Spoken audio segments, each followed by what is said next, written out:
So Professor Joseph McCarty is going to present again on the issue of entrenchment of managers. And I will invite Professor Richard Saito from Fundação Getúlio Vargas Business School. I'm very glad that he is here. He has got his Master of Science in Engineering and his PhD in Engineering in Economic Systems, both from Stanford University, and he teaches finance and project finance and corporate finance at the business school. Thank you.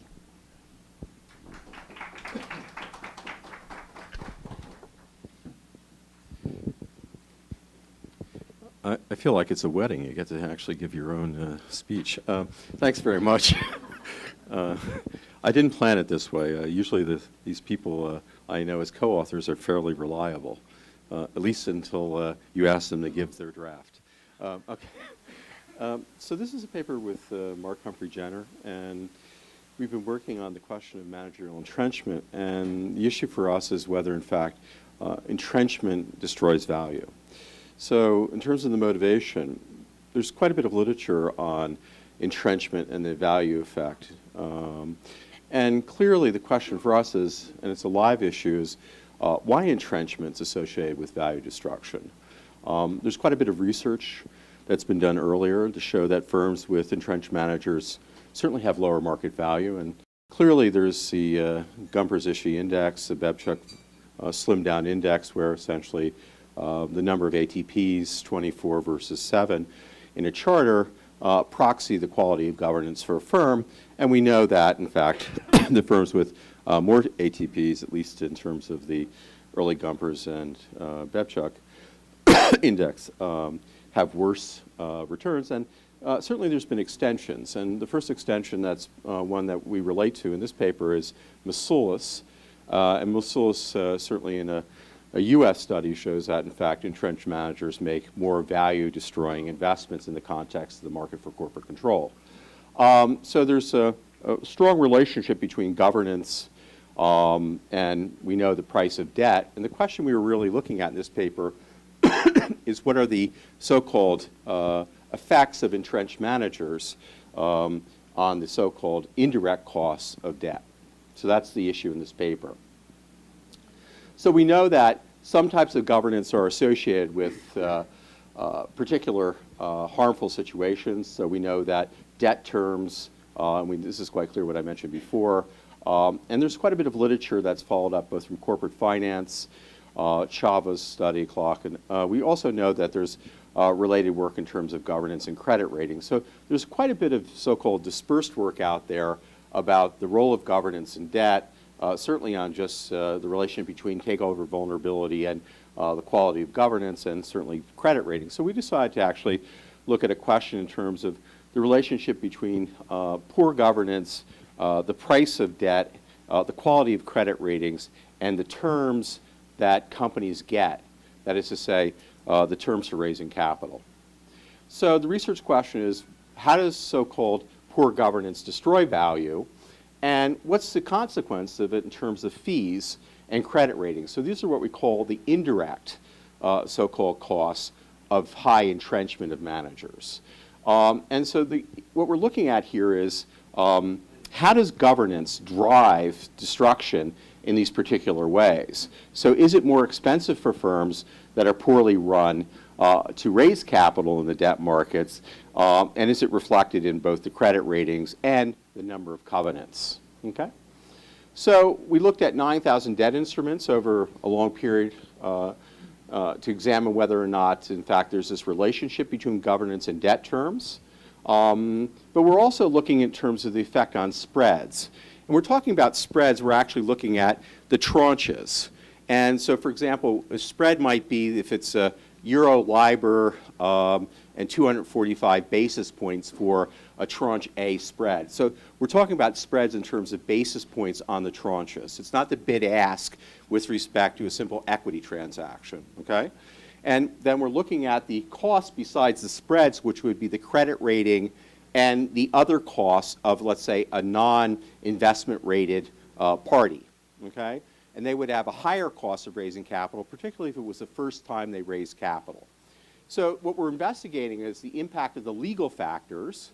That's the legal part of this paper, the impact of the legal factors on the cost of raising capital. So the key thing is then looking at, in fact, the so-called issuer controls on the one hand, but also the typical financial questions with respect to leverage, firm size, Tobin Hughes, earnings, and so forth.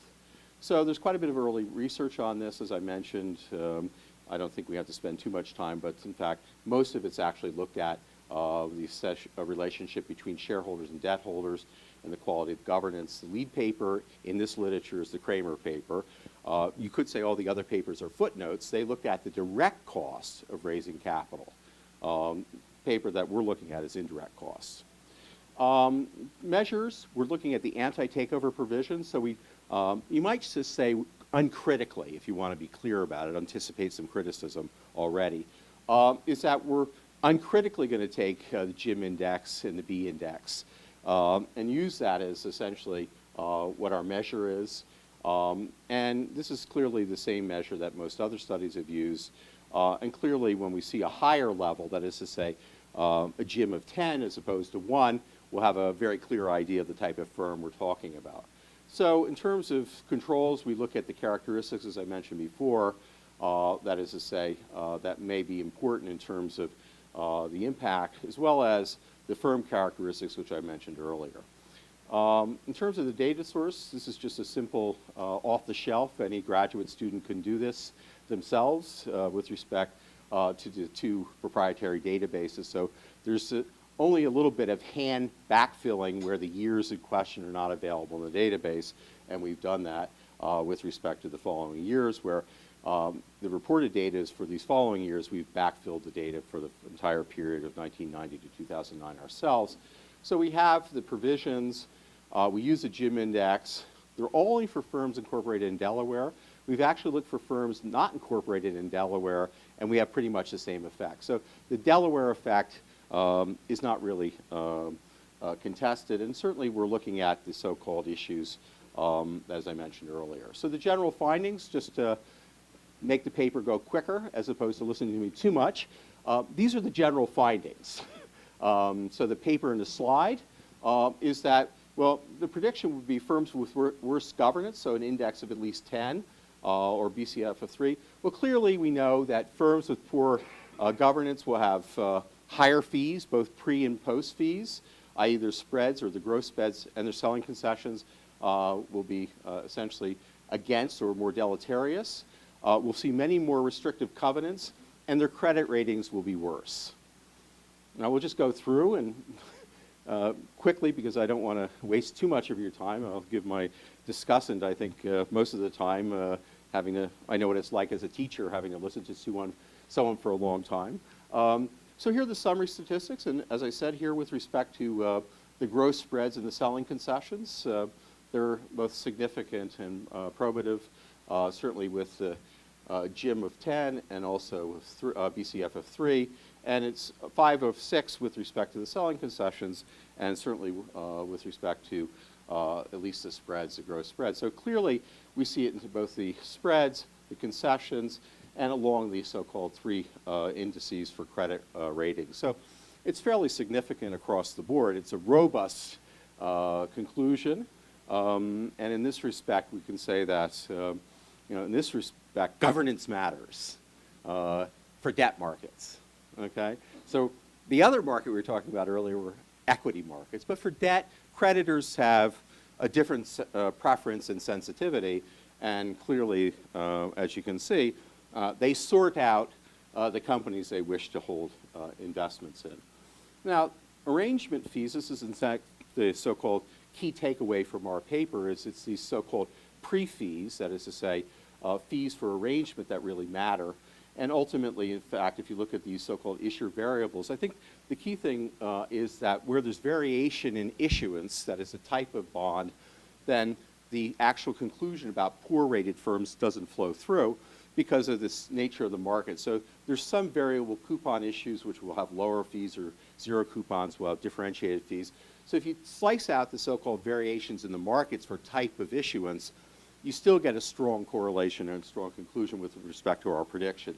So it's very strong at the 5% for the three areas I mentioned, but some variation across the markets with respect to the type of actual issue concern. And that makes quite a bit of sense. What we don't take is the so-called absolute measure on this because we haven't taken that into account. And you can see in terms of the fee regressions, same thing in terms of the gross spreads and the selling concessions, both for the GIM plus 10 and BCF plus 3, where you in fact have a very strong outcome. For the covenants, we predict obviously higher use of covenants. Why? Because in fact we have the early warning covenants that give investors some indication about financial despair or eventual despair. We also have restrictive covenants with respect to investment and other covenants with regard to management governance, where the firm is actually closer to going insolvent, where in fact there's a governance element into the covenant. So what we see here is that there's more restrictive covenants where we see worse governance. It's at the 1% significance. And we also see larger placements are likely also to use more covenants. One thing's important to differentiate, though. This market's the public bond market, the 144A market. So if you look at the work that's been done in the field, we know that there's fewer covenants in this form of debt than the typical bond covenants, or at least the bank-based covenants you see issued by syndicates in New York. So the two type of markets, and this market, the 144A market, has significantly less so-called covenants, Foy and others in JF 2005. And the reason it's articulated along those lines is that the arranger reputation, that is, say, the better arrangers that select firms with, let's say, higher credit ratings, will effectively be the ones that have firms with lower covenants, tighter so-called spreads, and better returns. So this market, as you see in the data, if you look at it, seems to be a higher valued market, but across the period of 1990 to 2009, you actually see an interesting phenomenon, which is declining quality of issuers. So in fact, by the end of the period, there's very few, thank you, AAAs in this market. So this so-called differentiation between the syndicated loan market of banks and the 144A loan market seems to actually be converging in a much more radical way than we anticipated. So at least our prediction shows that there's more likely to be covenants in firms that are poorly managed. You can certainly see that.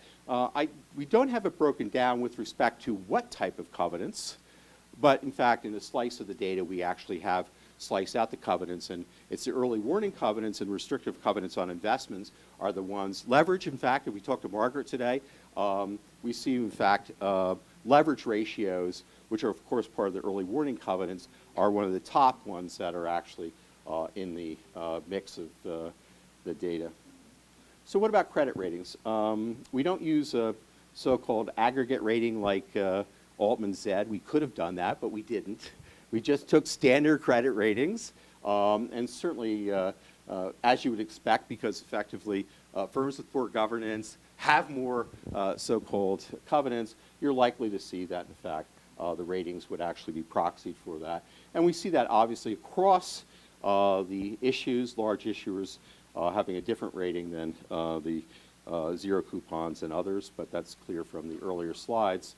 And this is across the board, both for the Moody's, the S&P, and Fitch. You would assume that Fitch would actually break out and be the more stringent, but in fact, if you look at the regressions, it's actually almost identical, and who would think that would happen? But in any event, so it's very robust with respect to the credit ratings. And for the credit overall, in terms of the ratings, they're by individual issue. And what we're talking about here is tranche by tranche, not the entire tranche, but the single tranche. And we're looking at the ratings of the individual tranche itself. That is to say, there could be some variation across the ratings of the firm if we actually put the full tranche together. But here what we've done is disaggregated it and just looked at the quality of the actual raising of the debt by tranche and the individual rating itself. And so here we have one observation for each firm. and the variable is just the credit rating. And in that respect, it's GIM index driven. So if we were to do it differently, which we can, is to put it all together, aggregate, and have a tranche, and see whether, in fact, it comes out. We can do that. We haven't. And certainly, it comes out with the same result as I had in the other slide. So what can we learn from this? Well, it's a pretty simple story, I think. Governance matters here in the sense that entrenchment induces worse debt terms.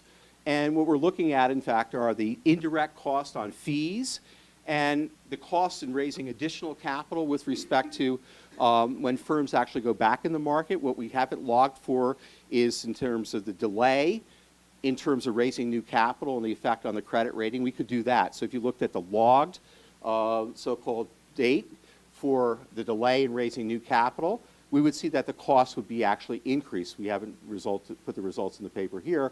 So in fact, there's a higher cost because firms with lower ratings have more difficulties going to the market. And poor governance then has this penalty of the terms. Ultimately, the rating agencies, we think, get it right in terms of these type of bonds because these are not complicated forms of so-called securities. It's very simple to actually rate them.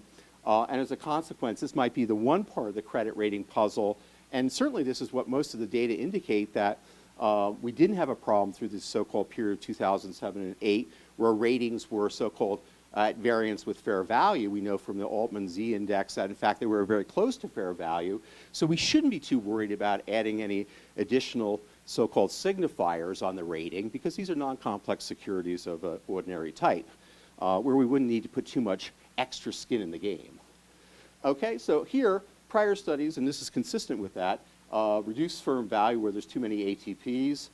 Clearly, we show this is a new dimension, which is to say that firms, and we've actually disaggregated and reaggregated the ATPs ourselves, and it's very clear that it doesn't matter that you actually have so-called variations in the anti-takeover provisions by state or jurisdiction. By reaggregating, we still get the same output in terms of the effect on so-called costs. So it really doesn't matter that the GIM index is used this way or disaggregated, reaggregated way. And ultimately, we think that in terms of the value destruction, firms that continue to adopt these so-called practices will pay extra costs, deterring them from going into the market at a rate that their shareholders prefer, making it more costly in terms of both the fees, but also the period of time in which they want to raise new capital. Thanks. I think it's a very nice paper. I have, so let me give you first kind of a general overview on the paper. The paper is to analyze the impact of managerial entrenchment on the cost of debt. And by arguing that, you know, poor governance companies, they have incurring higher cost of debt, and that what would imply lower valuation. And Joseph and his author, they use the data source, secondary, Mergent, and CRSP. They came up with a very nice data set of over 9,000 debt instruments. And they basically use the proxy for G index and the B index for managerial entrenchment proxies. On the methodology, they basically use the OLS. They basically regress the three major components, the items on the cost that they would like to see, which are fees, the covenants, dummy for covenants, and the credit rating, which is one for AAA and one dummy for yes for covenants. And they basically confirm that basically the higher the poor governance, it seems to higher debt, cost of debt, the covenants, and the lower credit ratings. I wanna discuss on the higher fees because I wanna argue on the fees versus the spread, which was not quite clear in the paper. First one is on the paper setting. I think it's a good argument for the managerial entrenchment impact on the cost of debt. We've seen that quite a lot. And actually, the authors are quite right because most of the papers have focused on the equity or the shareholders and managers side, and not too much on the debt side. but I want to argue two things which are quite important, which I've seen there are quite a lot of papers which have been discussed about the debt issue. First one is on short-term debt and long-term debt. The focus of this work is on bonds, which means long-term debt. But I've seen a lot of papers discussing the, if you have a poor governance, it's better to have long-term debt because you basically spread the installments over time. But the short-term debt, if there is a risk of refinance the cost of short-term debt, if you have a poor governance kind of company, you might not be able to refinance the short-term debt. That's one point. And the second point, the paper is basically focused on bonds. But before going to the debt capital markets, probably the company has gone through bank loans. And, so which one is the better monitor for the company? Bank loans, they take a much, stricter role in monitoring the company, while debt capital markets for mature companies. So we are talking about two different instruments with two, basically he's focusing on 144A kind of market. So I would like to give an example because some companies before going to equity IPO, they actually go to the debt IPO just to tap the markets where probably the funds like the Temple or Fidelity, all these kind of investment funds, they basically need to get to know the company. And some companies, they do have a strategy to tap the debt capital markets before going to the equity capital markets. So I think these are two things which I think I miss in the paper. And the second thing is on the setting of managerial entrenchment. What does managerial entrenchment mean? And would that be, would the two indexes, the G index or the B index, would be very good to proxy the managerial entrenchment? Well, to a certain extent, yes. The literature has been doing so. But, for the setting in Brazil, I would doubt so. I mean, why? Because the shareholders and the managers basically take the same role. I mean, you have the role of the controlling shareholder in Brazil. And for that, I'm not sure if the managerial entrenchment would be implied in a higher G index or B index. So these are we want to know, basically we want to align what the shareholders want with the manager wants. So that's the alignment that we want. I'm not quite sure if the G index and the B index could capture that. The first one, which I briefly discussed, is the benefit and limitation of using info bonds. Well, so basically, what the issuers we are talking about, what issuers we are looking at. We have are we talking about the recent entrants in the debt capital markets or actually repeated issuers? Now that's very key when we talk about, tapping the debt capital markets. And actually, I'll talk about, because basically you have a comparison, a comparison with the bank debt spreads, which actually, do measure the cost of debt, or we're talking about fees. At least my understanding, by reading the paper, we are talking about the fees, which is basically how much, you are leaving for investment bankers. You are basically, repricing because the market has changed. So these things, might not get the right pricing or the right cost of that. Second thing is on the question, which is the question that everybody knows about, which is some shareholders might actually leverage on the bondholders, actually to monitor the company. And when you talk about the ATP, is that good for bondholders? I think so, but if it depends if there is a change of control, which basically ATP does. If the new shareholder is a better shareholder, I would say so. But if it's not, what can we say? The other things is, I think, like I already mentioned, which is the building reputation to access capital markets. Some companies do tap the debt capital markets to access the equity markets. On the GIM and BDF index, so we are talking quite a lot on ATPs, but are we talking mostly when we talk about the 24 index or the 6 index? We are talking mostly on governance rules. So my question is, do these rules actually benefit the bondholders, and to what extent? On the regression analysis, some questions, and I think the market conditions, they do imply a higher fees. There is a dummy variable for that. I think one possible alternative explanation for the variable coupon around a bond, because there is a less risk for bondholders rather than zero coupon. So that might explain why you have a benefit by having a variable coupon rather than a fixed coupon or a zero coupon. On the IPO debt issuers, we have, I think we have the same issue as an equity IPO if you will have for debt IPO. So there is some information symmetry, which would be able to capture by simply including a dummy variable, which will signal if the company is first time which is tapping the capital markets. On the covenants, I think by only putting a dummy for the covenants, we miss a lot of information because we don't know what covenant we are talking about.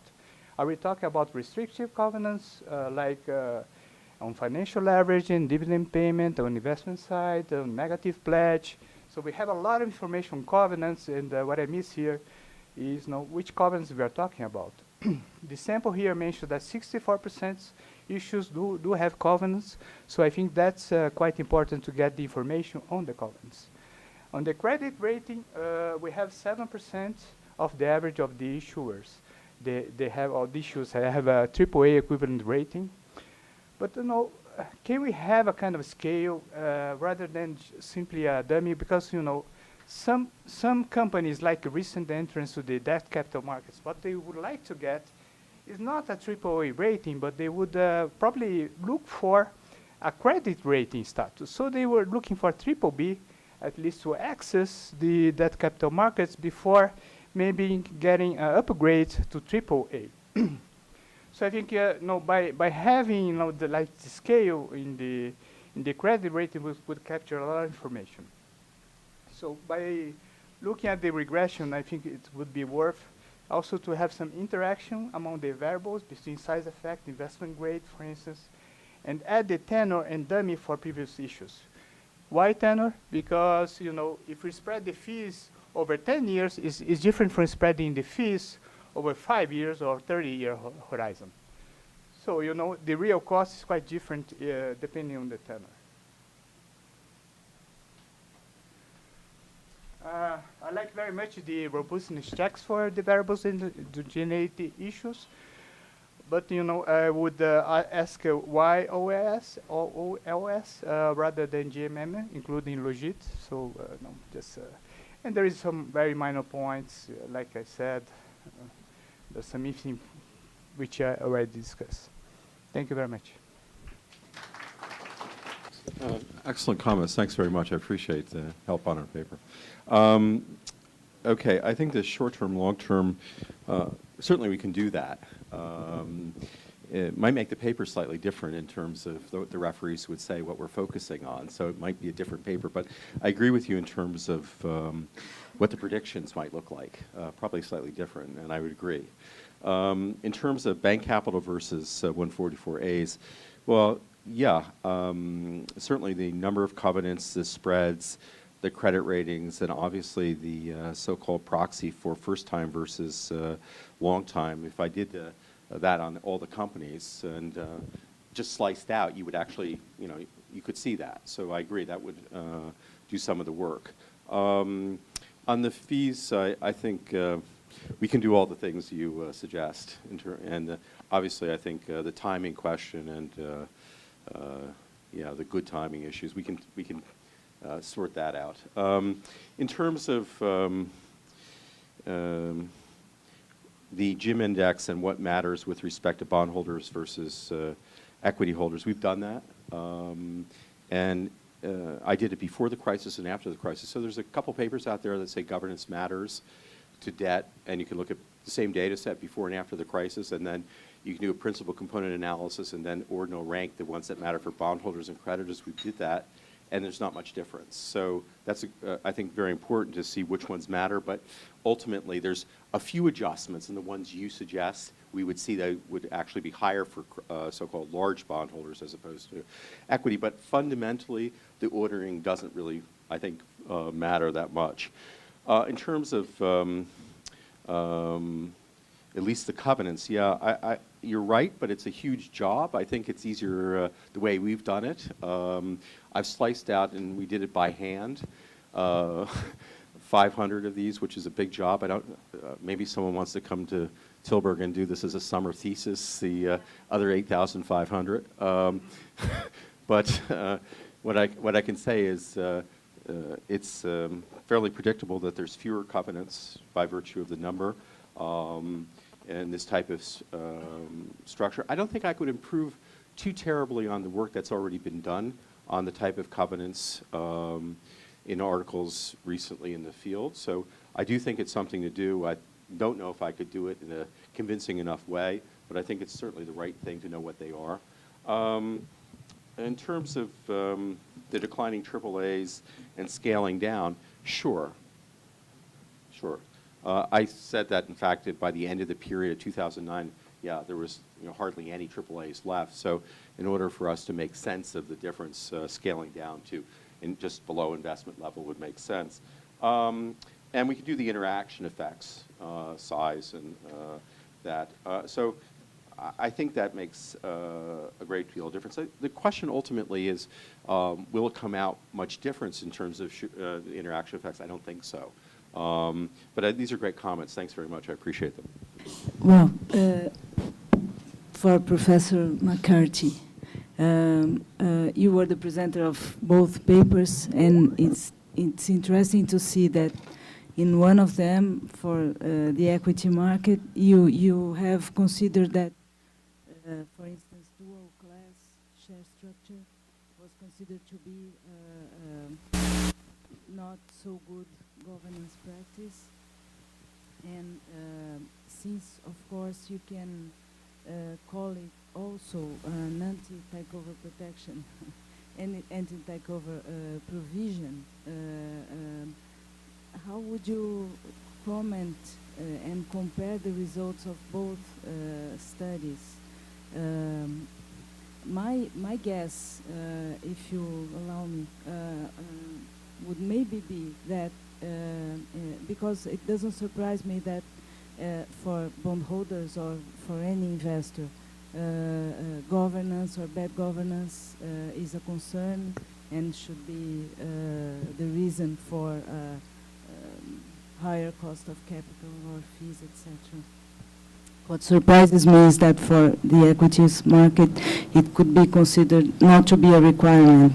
And in that sense, maybe you would like to consider the hypothesis of a situation where investors are liquid, very liquid, yields are very low, they are desperately looking for growth, and the companies that have growth to offer are being able to leverage their positions, and entrepreneurs are being able to impose a standard that maybe would not be acceptable in a different market situation.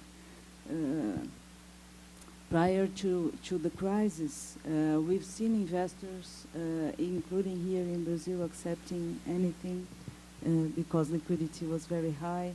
So I don't know if really, and I'm not here supporting risk metrics standards. I'm not fanatic. On the contrary, I agree, and I believe you have a very interesting way to research this issue. It's important to try to understand what's happening to the IPO markets.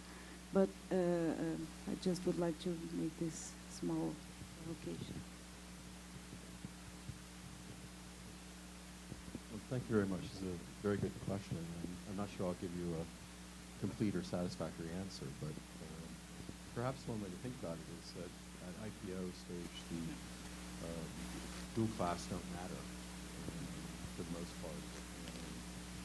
And I think they don't really matter because probably until midstream or when a control issue is in effect, so a second event, they really don't have any informational impact on the market for valuation. So I would say for equity, if we look at all the studies on information and the signal that dual class have, then until there's a intermediate point where control or some other major transaction impacts value on investors, dual class are like any other charter provision as far as I'm concerned. And I think that's probably what the market thinks when they value, because in fact we know from a lot of studies is that at IPO the charter provisions really are pretty irrelevant. So, but when it comes to a debt market, 144A, as you rightly say, I think there's a concern, this conflict between debt holders and shareholders, and then it certainly would click in to see which issues matter. Well, whether in fact you can force a haircut down on someone or obliterate the equity position of an investor by virtue of changing the composition of the board by effectively bringing in your favorite new shareholder and giving your new shareholder a differential set of votes in respect to how much they invest. I think that's a very big issue, and I agree with you. So on the one hand, the IPO dual class don't matter until midstream or a control issue. And for most of the firms in question, at least in the data set we have for the equity, that's not going to be an issue, I think. And perhaps the real people who are contesting the question about these one share, one votes, which are the hedge funds and other institutional investors, they have not made that an issue, the question about dual class. I think other people like Masulis have shown that, in fact, the dual class shares have a deleterious effect on the values of firms overall. And I think that's right. So, in fact, across the board, I mean, if we take on the aggregate, they do have that effect. But for at least the two papers here, I would say probably there's not a great contradiction. So I take your point about the dual class and what the long run, or at least the effect on aggregate might be.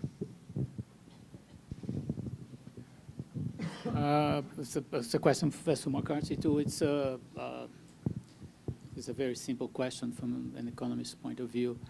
Could it be that the two papers are measuring two different things? Like on the first paper, you're looking at the supply side. So investors are willing to buy those shares despite the low governance, not because of the low governance. So the low governance is actually to get supply going, whereas the second paper is actually looking at demand. So this, I mean, the contradiction is not there actually, you know. Yeah, I mean, you have different streams, and so ultimately you're right, despite the governance. In fact, I think the governance is not something the investors look at, so it's zero. They look at, but I mean,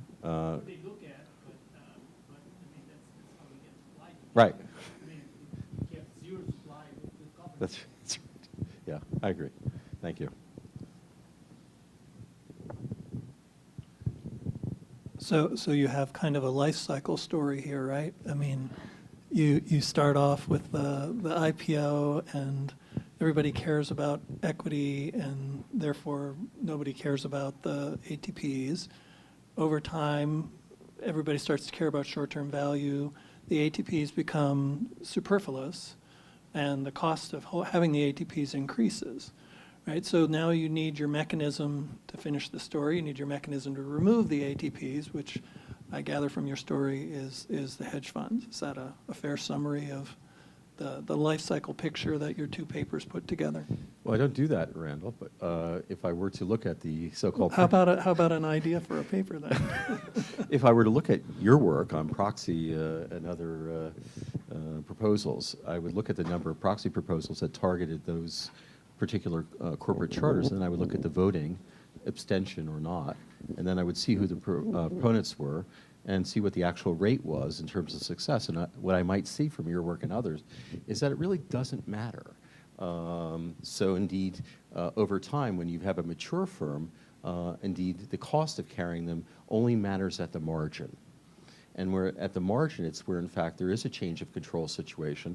And we know from BRAV and other data sets is that we get high premia where there is a change of control, particularly where the hedgies jump in. So that's where we might go for a proxy challenge, and they could be the target. But they're usually not the target, interestingly. So if we take that life story and bring it to its ultimate, we would say only on the rarest of deals where essentially the dual class shares matter and there's not an equivalent measure, then yes, they would become very costly. And you would either vote them out through a challenge or, in fact, some reverse technique. On the same point, another way to think about this is that at the IPO stage, what investors care about is there competent management in place? Do they have a good idea? Do they have an entrepreneur? Do they have a leader who's going to take the business forward? And that leader may very well want to be protected, so that they would. So we don't. It's a counterfactual. We don't know what IPOs, what would be the incentives of entrepreneurs to create a new company if they couldn't protect themselves a little bit by having a dual class structure or by having ATPs in place. We do know a lot of firms go public with the ATPs in place. So my guess is it is serving some sort of important function at that stage. And then, of course, the question, and it seems to me like a really interesting lifestyle kind of question, is, okay, what changes over time to cause it to become important, and can we track the characteristics that happen over time with the firms to be able to predict at what point does it become a problem rather than a benefit to the company to have those things in place? Okay, that's a great question, Margaret. If you think about it as a real option and you're going forward, you don't know the option value of the line of business because it's not, you can't get the value at the IPO stage. So let's assume a real option value, alpha, and maybe you need the ATP to protect the embedded right because you can't calculate in your IPO disclosure. Then the ATP serves as some kind of bargaining chip for those guys who may be forced out later. But I think that's rarely the case in most of these firms because when we go IPO, people actually have done those real options analysis to calculate what the upside is, if there is any. And you can see that in the warrants because the warrants will track that. So maybe another story. How about this one? Looked at LinkedIn. LinkedIn is probably one of the better run companies, had a fabulous IPO, and if you compare the LinkedIn versus Facebook experience, you probably want to go with LinkedIn. And LinkedIn, has suffered some unanticipated roadblocks, and as a consequence, their control block holder, right, the one who had the most to lose, was forced out, and it didn't change his view of the firm, which is he still wanted to make shareholder value and growth the issue. And I really think the ATP was not here nor there. It was, in fact, he being the largest stockholder and wanting the growth story to continue, recognize that he had to go, as opposed to so-called disciplining the forces and using the ATP. So I would go to the literature and say that there's a declining value of these mechanisms. Nevertheless, they still have a kind of a predictive value, but they're really not the work that's going on in the market today. The fact that LinkedIn shares were being shorted and the threat that they would continue to be shorted was as much or more the issue that was going on. And I think the legal protection or the signal from the legal protection would have done little to thwart the actual change. So he did it voluntarily for the best interest of the company. I think in a competitive market, block holders will do that, and maybe a market like Brazil, where there's not a competitive market for, let's say, block shares or options on block shares, it probably doesn't happen. So, so I do take the force of your argument. Hi, Joe. Yeah, sure. I really enjoyed both your papers. Now, one on the IPO and growth paper. So one of the consequences of listing is becoming subject to Rule 10b-5. And I was wondering to what extent you have any thoughts as to the disciplining influence of 10b-5 on governance of these listed firms, even though they may not necessarily be having that sort of superclass governance structure that sort of you discussed. So what is the disciplining influence potentially of Rule 10b-5, the potential for sort of heightened disclosure standards to make these guys more amenable to activist advances, for example, and potential sort of costs involved in that direction? Okay, that's a great question. I don't know if I know the answer, but maybe if I can track on, let's assume Merritt Fox and people like him are right, that 10b-5 has its governance quality, and that you can actually see that firms will allocate investments according to the quality of the disclosures in the 10b-5 and the threat from an action. Then perhaps then you'll want to disclose in a particular way so you can ensure that your capital costs won't be impacted. On the other hand, I'm not really too sure that these firms matter or worry about it too much. For example, if we were really concerned about these statements, why wouldn't we have, let's say, the statements that are given in the 13 Ds by investors who make claims about their investment, which impact the shares? Wouldn't we want to have those under 10b-5? Those have had a lot of impact in terms of the returns, the short-run returns, not so much the long-run returns. And most economists are concerned about what the impact will be when someone makes an investment that has a large stake in the firm. So maybe I would want those statements regulated by, for example, our favorite Third Avenue and whatever investors in New York. So I think if we're concerned, we'd be concerned across the so-called life cycle of statements. So I think the 10b-5 we can probably ensure, and we do. But in fact, all the statements that affect both on the positive and negative side might be in place. So I think the normal insurance effects will cover 10b-5, but maybe I would like to extend this type of thing for the hedgies so they can make the right statements as well about what their impact is so that the market doesn't take a distorted view. Same way with investor conferences. They're not under any type of anti-fraud liability. And we know from other studies that the so-called one-to-ones give pregnant, market-specific information that are intended to actually outrun the FD standards. Shouldn't those be regulated by similar types of fraud standards? I think so. So my sense is that you would fill the box in as opposed to just rely on the 10b-5. But that's just sort of my amateur view. I'm not really a securities lawyer.